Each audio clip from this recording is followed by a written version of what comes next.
Welcome back to Forever Haunted for another ghostly episode of Ghost Stories to Beach Sounds. Today we have a great selection for you to keep your spook on.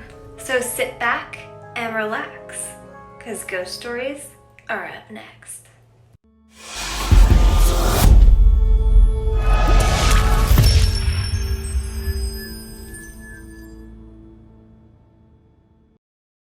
My parents thought it was a good idea to rent the basement to a couple who had recently come to the country with their 3 young daughters.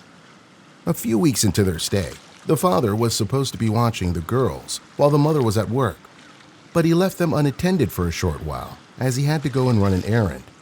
While he was gone, however, the eldest of the sisters had accidentally started a fire. The basement and first floor quickly became engulfed with flames, trapping the girls until they died in the fire. The house sustained enough damage that my family had to live elsewhere until the repairs were made and it was deemed habitable again. My parents had been working when the fire broke out, and my brother and sister were watching a film at the cinema. I had been with my grandmother all day, so nobody but those 3 girls had been in the house when it happened. After the house was repaired and the damage fixed, we moved back in and lived there for another 3 years before my parents sold it, and we moved to the suburbs. A few years later, I remember my mother telling us a story about something strange that happened just before the fire broke out. She told us that for 3 consecutive nights before the fire, she'd heard someone knocking on our front door late in the evening. The strange part was that the screen door was locked at the time, so it should have been impossible for someone to knock on the door itself. Yet my mother was positive that's what she'd heard. After she'd mentioned that, my sister remembered that she'd heard knocking around that time too, only she thought someone had been knocking on her bedroom door in the middle of the night. When she'd gotten up to check, there was nobody there.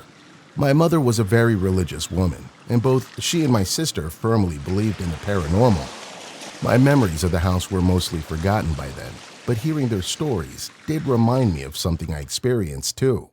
I was about 4 years old, and it was right before we moved out of the house when me, my sister, my brother, and my family friend were home alone one night. We began hearing scraping noises coming from downstairs, as though someone was pushing furniture around on the concrete floor. By this time, though, there was nobody living in the basement, and there couldn't have been anyone down there. The noises continued and started getting louder, almost more aggressive, until all of us went running in fear upstairs.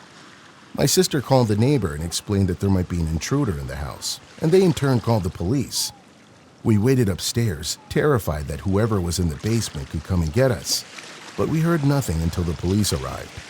They searched the basement and the rest of the house, but there was nothing out of the ordinary, and no evidence that someone had broken in. Despite the noises we heard of furniture being dragged across the floor, everything was in the same place as it had been. The police left, and we assumed that it had been a one-off occurrence. But now, I'm wondering if it was part of something larger.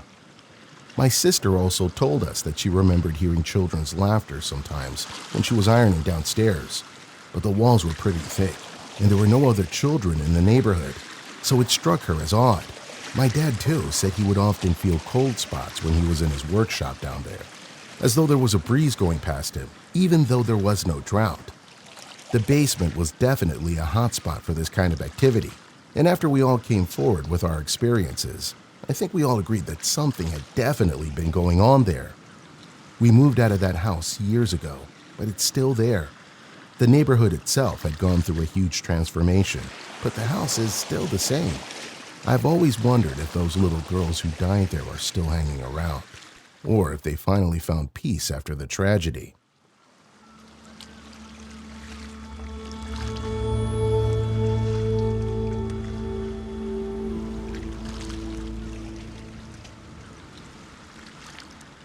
It started when my parents purchased a new house. It was a 2-story detached that had been built in 1990, and they bought it straight off the owner's daughter. She told us that the previous owners had wanted to move, as they had recently lost their son to an asthma attack, and the house itself held too many painful memories. Nothing much happened during the first months of moving in. The house seemed like any other old house, well lived in and homely. But after about 5 weeks of living there, I began to notice strange knocking sounds coming from the attic. I remember sitting in my room doing homework one afternoon when it sounded like something was scratching the walls above me. When I told my dad, he unlocked his revolver from the drawer and headed up to see what kind of creature was living up there. His guess was raccoons, but when he went up, he didn't find anything. There was evidence of old animal droppings, though, so he went and called the exterminator the next morning to get a professional opinion. When the exterminator came and checked the attic, he told us the animal droppings weren't recent, and it didn't seem like anything was living up there currently. There wasn't any way for animals to get in either, so it wasn't pests we heard. Nevertheless, the knocking and scratching continued. About 2 weeks after we first noticed the noises, my younger brother Bobby woke us up in the middle of the night, screaming. Me and my parents all rushed into his room to see what was happening. When we switched on the light, he was sitting up in bed, a look of abject terror on his face. When we asked him what had happened, he said, without a beat, that he'd seen a monster. At the time, we assumed he must have had a nightmare and woke up in a panic. It wasn't uncommon for 8-year-olds to have an overreactive imagination, after all. But it didn't end there. A few days after the episode with Bobby, I was watching television in my room when I heard something thudding in the attic, louder than I'd heard before. I thought a fire had broken up there or something, so I went and told my dad. Once again, he got his revolver and went up to take a look. The rest of us waited anxiously at the bottom, and after a few minutes, he called us up there. The attic was completely destroyed. It was as though someone had smashed everything with a bat, trampling over everything. The small skylight window was smashed, glass littering the floor, and several boxes were turned on their side, their contents spilling out. Assuming we had an intruder of some sort, we called the police to come take a look. They investigated the attic, looking for any prints or evidence, but there was nothing. It had snowed in the night too, and yet they couldn't find any tracks leading to or away from the house. What unsettled me the most, however, was the fact that the glass had been smashed outwards. Whoever had done it had already been in the house. But there was no way anyone could have made it up there without us noticing. And still, the noises continued, without any apparent reason. Only a short while after that, my baby sister, Annie, began waking up in the night, wailing more than usual. She could only say a few words at the time, but she kept repeating the phrase, "bad man," while pointing at the empty corner of her room. We'd never seen her like this before, so it started to spook us. Both Bobby and Annie were having nightmares, and we didn't know what to do. A week or so after Annie started waking up crying, I was alone in the house. My brother was staying over at a friend's house, and my parents had taken Annie with them to spend the night at Grandma and Grandpa's house, hoping it might help her sleep better. I was in the kitchen cooking a light dinner for myself when I saw something move in my periphery. It was like a shadow, darting out of sight. Dropping the spoon I was using to stir my dinner, I went to check it out, wondering if one of the others had come back early. As I walked into the room, I saw a shadow. It's difficult to describe, but it was like a shadow that didn't belong there. It was darker than the shadows around it, and it seemed to be watching me.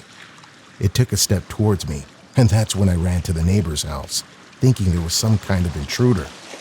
When my parents got home the next day, they searched the house for any signs of a break-in, but again, there was nothing to be found.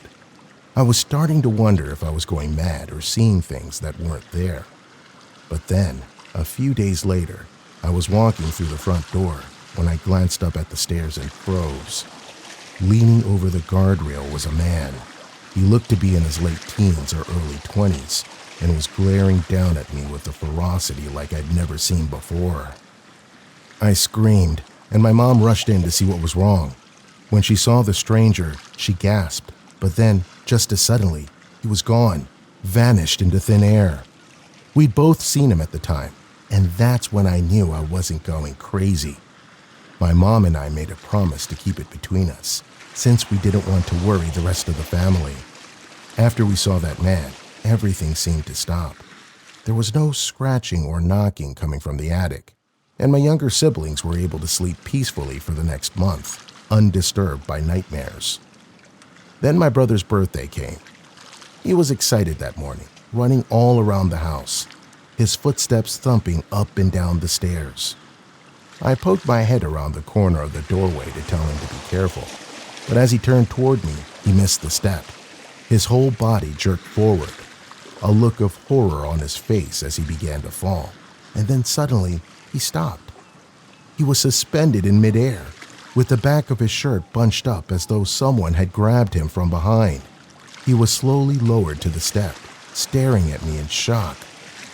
As I began to wrap my head around the fact that someone, or something, had saved my little brother, I said out loud to the empty space behind him, "Thank you to whoever saved my brother."